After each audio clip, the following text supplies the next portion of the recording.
everybody, and to your nation's capital. My will is for my corpse to be thrown into the ocean so that the waves can sweep me to a country where a visa isn't required for dying. While writing this, I could hear the sound of crying through the walls.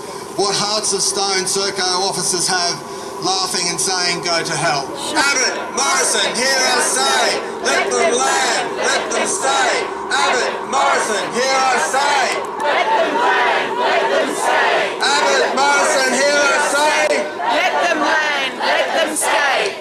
Where's Papua? Papua! Papua! Papua!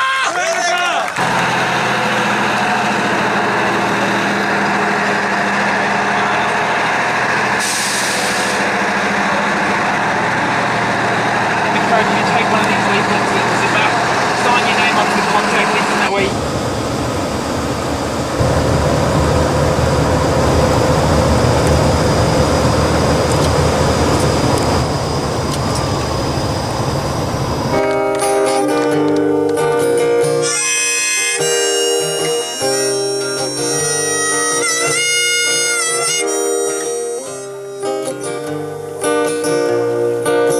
Gather round, people, I'll tell you a story, an 8-year-long story of power and pride, of British Lord Vested, Vincent Lingari, two opposite men on opposite sides. So what brings you here all the way to Canberra today? Well, as you know, the world is going upside down because the refugees flooding and the government is doing nothing. So we just coming here to just do something for those who are in need to help.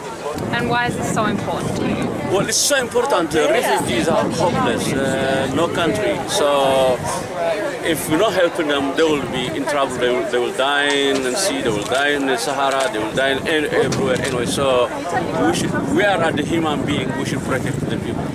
Puts up those fantastic banners and placards and signs outside his church with meaningful messages. And what we want to see is we want Rod's movement to spread across Australia through every church, every faith, so that put a human face on this issue, the human face that is trying to be hidden by this government.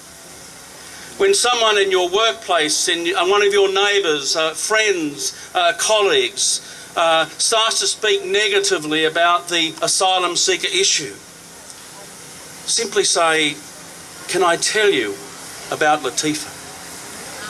Can I tell you about Mustafa?" the inhumane treatment of refugees, the treatment in detention centres, the shameful, disgraceful period of history that we're all living through and that we're so desperately fighting together to actually overturn. Right, can you tell us a bit about your story and the flag you're holding? Yeah, it's a long story. Anyway, I'm from Eritrea, the Horn of Africa, in the Red Sea, Northeast Africa. And as you heard last week, especially in Lampedusa, we lost about 357 people when the boat capsized in the Italian coast. And Eritrea at the moment is the worst country, the worst dictator we have in Eritrea at the moment.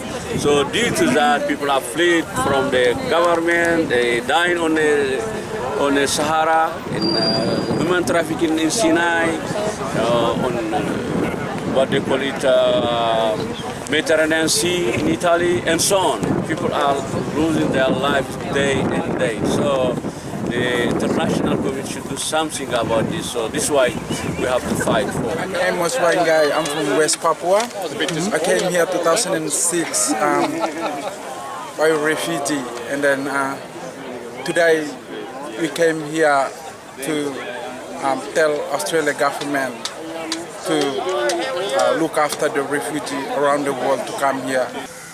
As one of West Papuan activists, I wish to declare to you in the name of justice that I'm Amos Wangai, representing the West Papuan refugee and on behalf of the people of West Papua, make an open appeal to the international community and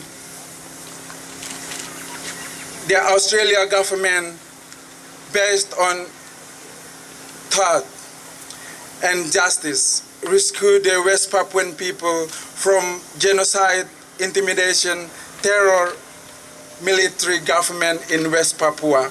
I'm here today because I'm really passionate about human rights issues and what our government is currently doing in regards to locking up asylum seekers and refugees is a huge violation of human rights. And I'm here with hundreds of other people to tell him, not in my name, not with my vote. My colleagues up on the hill here would prefer to see us lock children in detention for the sake of domestic politics, rather than work to find a safer way of helping refugees find safety in the long term. I've spent nearly 3 years of my life in detention centre in Nauru as a child when I was 10 years old. I came to Australia with the help of a smuggler with my brother and his family. You know, we risked our life in order to reach Australia, but once we reached Australia, we got locked up in detention centre. First they told us that they would take us to Christmas Island. We went there for 2 months.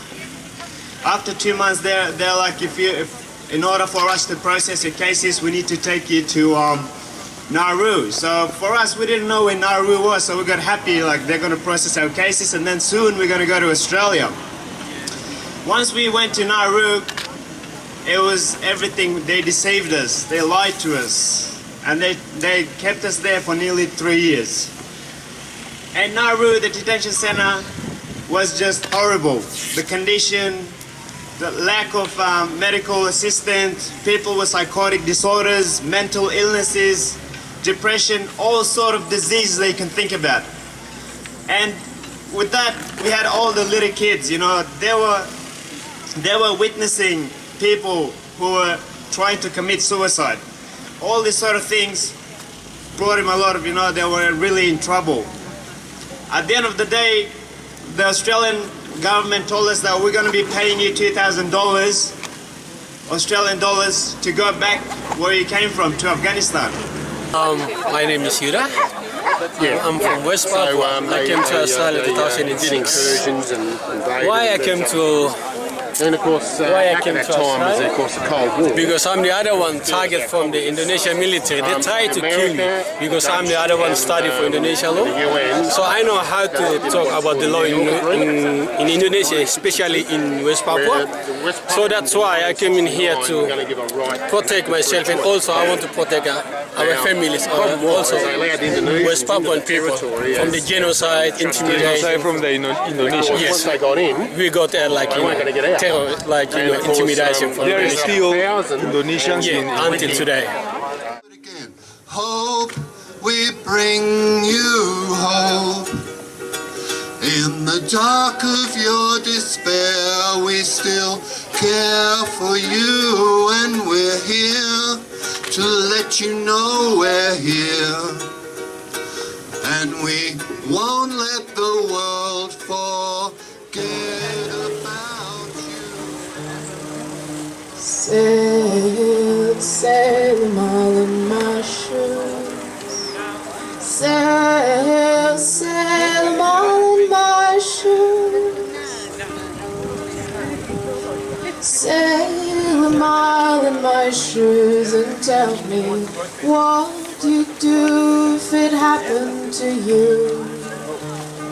Sail a mile in my shoes, now would you still have that point of view? Sail, sail a mile in my shoes. Sail, sail a mile in my shoes. Children, this is inhuman. We are just seeking an ordinary life. like an ordinary people that live in Australia, just like you guys. We're just seeking an ordinary life. That's it. Don't we have that right to be a human? Yeah! Thank you, guys.